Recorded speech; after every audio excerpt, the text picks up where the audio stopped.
HDL जिसको अच्छा cholesterol कहा जाता है, इसके बारे में आज हम बात करेंगे। हम बात करेंगे कि HDL हमें किस तरह हार्ट के अमराज से बचा सकता है और हम अपने अच्छे कोलेस्ट्रॉल को बढ़ाने के लिए क्या कर सकते हैं। HDL बेसिकली एब्रीवेशन है हाई डेंसिटी लिपोप्रोटीन्स का। हम कोई भी खुराक खाते हैं उसमें से जो कोलेस्ट्रॉल होता है वो दो शक्लों में कन्वर्ट हो जाता है। एक को हम हाई डेंसिटी लिपोप्रोटीन कहते हैं और एक को हम लो डेंसिटी लिपोप्रोटीन कहते हैं। जो हाई डेंसिटी लिपोप्रोटीन यानी HDL होता है वो अच्छा कोलेस्ट्रॉल होता है और जो कि LDL या लो डेंसिटी लिपोप्रोटीन होता है वो बुरा कोलेस्ट्रॉल होता है। जो बुरा या LDL कोलेस्ट्रॉल होता है वो हमें हार्ट अटैक के अमराज में मुब्तला कर सकता है, जबकि HDL हमें हार्ट अटैक होने से बचाता है। उसकी वजह ये होती है कि जब भी हम कोई चिकनाई वाली चीज खाते हैं तो हमारा जिगर उसको HDL और LDL में कन्वर्ट कर देता है। ये LDL फिर खून के रास्ते से हमारी जो दिल की शरियानें होती हैं वहां पे इकट्ठा होना शुरू हो जाता है, जबकि HDL क्या करता है कि ये जो कोलेस्ट्रॉल वहां पे इकट्ठा हो रहा होता है उसको वापस जिगर की तरफ भेज देता है। यानी ये जो कोलेस्ट्रॉल की ट्रांसपोर्ट होती है उसको रिवर्स करता है। इसीलिए इसको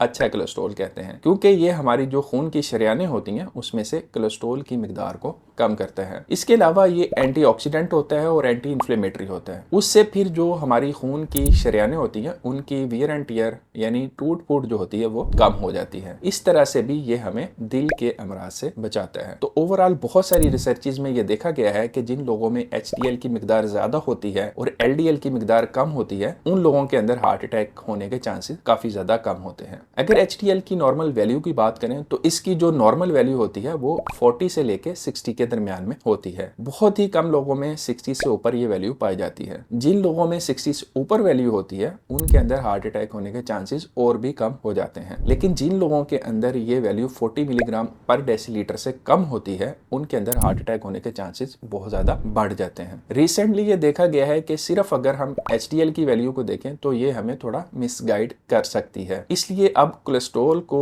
HDL के साथ रेशो में देखा जाता है, यानी हम कोलेस्ट्रॉल को HDL से डिवाइड करते हैं, फिर जो वैल्यू आती है उसके हिसाब से हम डिसाइड करते हैं कि क्या इस शख्स के अंदर HDL की मिकदार मुनासिब है या नहीं है। क्योंकि HDL भी कोलेस्ट्रॉल की एक किस्म होती है। अगर हो सकता है किसी शख्स के अंदर HDL की मिकदार अच्छी हो लेकिन उसके अंदर कोलेस्ट्रॉल की मिकदार बहुत ज्यादा हो तो उस वजह से फिर उसका जो HDL है वो गैर मौसर हो जाएगा। इसी तरह हो सकता है कि किसी शख्स के अंदर HDL की मिकदार कम हो लेकिन उस शख्स के अंदर कोलेस्ट्रॉल की मिकदार भी कम है तो फिर हम देख सकते हैं कि उसकी जो रेशो होगी वो भी कम हो जाएगी। अगर हम कोलेस्ट्रॉल को HDL के ऊपर डिवाइड करें और अगर ये वैल्यू 3.5 से कम आती है तो इसका मतलब है कि इस शख्स के अंदर जो HDL की मिकदार है वो सही है। लेकिन अगर ये वैल्यू 5 से ज्यादा आती है तो फिर इसका मतलब ये है कि इस शख्स के अंदर HDL की मिकदार कम है और इसको हार्ट अटैक होने के चांसेस ज्यादा हैं। और हाँ, एक एहतियात आप जरूर करें कि जब भी कोलेस्ट्रॉल का टेस्ट करवाएं तो वो फास्टिंग लिपिड प्रोफाइल करवाएं जिसके अंदर आपका HDL भी हो, LDL भी हो और आपका टोटल कोलेस्ट्रॉल भी हो, और हमेशा किसी अच्छी मुस्तनद लैब से करवाएं। अक्सर लोगों को मैंने देखा है कि या तो वो सिर्फ टोटल कोलेस्ट्रॉल का टेस्ट करवा लेते हैं या फिर वो किसी ऐसी लैब से करवा लेते हैं जिसके रिजल्ट्स जो होते हैं वो इतने ऑथेंटिक नहीं होते। मैं हमेशा कहता हूँ कि महंगा रोए एक बार और सस्ता रोए